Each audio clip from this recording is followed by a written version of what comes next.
Seventh day Nepal Muktinath యాత్రలో 7వ రోజు ఉదయాన్నే జామ్సమ్ నుండి మనం చార్టెడ్ ఫ్లైట్స్లో పోఖ్రా చేరుకుంటాం.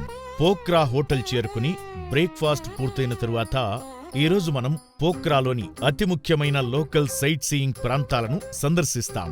పోఖ్రాలో అతి ముఖ్యమైన సందర్శనీయ ప్రాంతాలలో బిందువాసిని అమ్మవారి ఆలయం, ఫీవాలేక్ మధ్యలో కొలువై ఉన్న వారాహి అమ్మవారి శక్తిపీఠం, ఫీవాలేక్ బోటింగ్, డేవిడ్ వాటర్ ఫాల్, గుప్తేశ్వర్ మహాదేవ్ గుహలు వంటి అతి ముఖ్యమైన సందర్శనీయ క్షేత్రాలను మనం దర్శిస్తాం.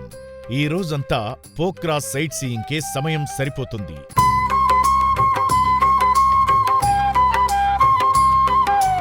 పాతాళంలోకి వెళ్లి మాయమయ్యే దేవీస్ వాటర్ ఫాల్స్ భలే ఆశ్చర్యపరుస్తుంది. ఆ పక్కనే గుప్తేశ్వర్ మహాదేవ్ గుహలలో కొలువై ఉన్న 300 మెట్లు కిందికి దిగి గుహలోకి చేరుకున్నాక కాస్త కష్టతరమైన నడక చేస్తే సహజ సిద్ధమైన గుప్తేశ్వర్ శివలింగాన్ని దర్శించుకోవచ్చు. ఇక్కడే మనం ఇందాక చెప్పుకున్న జలపాతం పాతాళేశ్వరంలోకి వెళ్లే దృశ్యాన్ని చూడొచ్చు. పాతాళంలో జలపాతం ఓ అద్భుతం.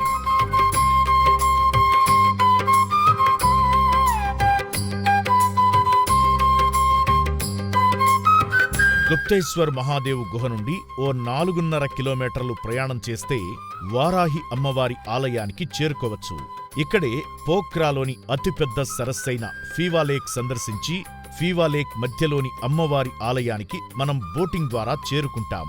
ఇక్కడ వారాహి అమ్మవారి శక్తిపీఠం విరాజిల్లుతూ ఉంది. పోఖ్రాలో నైట్ లైఫ్ చాలా అద్భుతంగా ఉంటుంది. ఆసక్తి గలవారు అలా పోఖ్రా వీధుల్లో తిరుగుతూ నైట్ లైఫ్ ని కూడా ఎంజాయ్ చేయొచ్చు. ఈ రోజు రాత్రి మనం పోఖ్రా నగరంలో బస చేస్తున్నాం.